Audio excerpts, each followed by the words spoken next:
اعوذ باللہ من الشیطان الرجیم، بسم اللہ الرحمن الرحیم۔ سورہ زمر کی آیت پڑھ رہا ہوں، آیت نمبر 67۔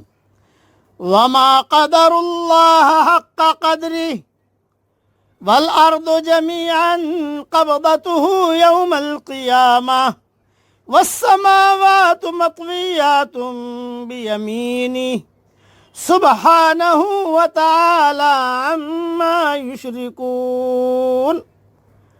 اور ان لوگوں نے جیسی قدر اللہ تعالی کی کرنی چاہیے تھی نہیں کی۔ ساری زمین قیامت کے دن اس کی مٹھی میں ہوگی اور تمام آسمان اس کے داہنے ہاتھ میں لپیٹے ہوئے ہوں گے۔ وہ پاک اور برتر ہے ہر اس چیز سے جسے لوگ اس کا شریک بنائیں۔ تھوڑی تشریح سن لیجئے۔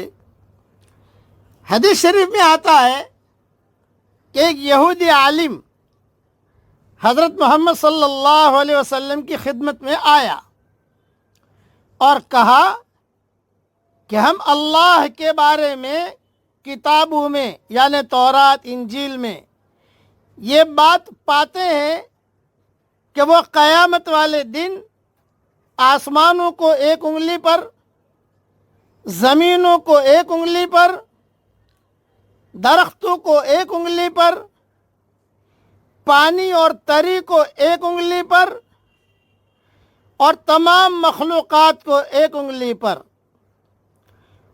رکھ لے گا اور فرمائے گا میں بادشاہ ہوں۔ اللہ فرمائے گا قیامت کے میدان میں بادشاہ ہوں۔ یہودی نے سوال کیا کہ یہ صحیح ہے؟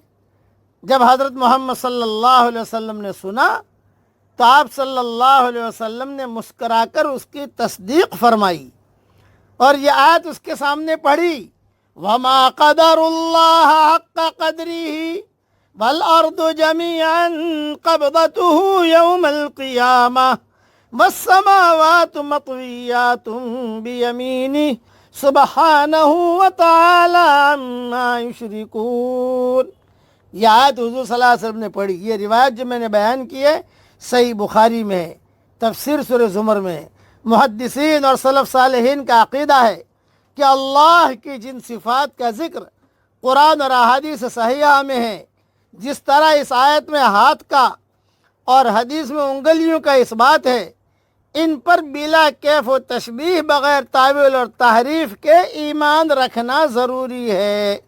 اس لیے یہاں بیان کردہ حقیقت کو مجرد غلبہ و قوت کے مفہوم میں لینا صحیح نہیں ہے۔ بس اس کو اللہ کے حال پر چھوڑ دو، وہ اللہ جانتے ہیں، اور انشاءاللہ کبھی فرصت ملی تو یہ اللہ کے ہاتھ، اللہ کی انگلیاں، اس کی تفسیر بھی میں اپنی تفسیر میں کر رہا ہوں جو بہت آسان ہوگی انشاءاللہ، وہاں دیکھ لیجئے گا۔ اور حدیث شریف میں یہ بھی آتا ہے، پھر اللہ تعالیٰ فرمائے گا انا الملک این ملوک الارض، میں بادشاہ ہوں، زمین کے بادشاہ آج کہاں ہے۔ یہ حدیث بھی بخاری شریف میں ہے۔ اس لیے خلاصہ کلام یہ کہ کرنے والے اللہ ہیں اور اللہ ہی ہر چیز پر قادر ہیں۔ اس لیے ہر وقت تعریف اللہ کی کرنی چاہیے۔ اب پڑھ لیجئے میرے ساتھ، الحمدللہ رب العالمین دائما ابدا۔ تمام تعریفیں اس اللہ کے لیے ہے جو ساری دنیا کا، سارے جہانوں کا مالک ہے، رب ہے۔ ہمیشہ ہم اس کی تعریف کرتے رہیں گے۔ آمین۔ وآخر دعوانا ان الحمدللہ رب العالمین۔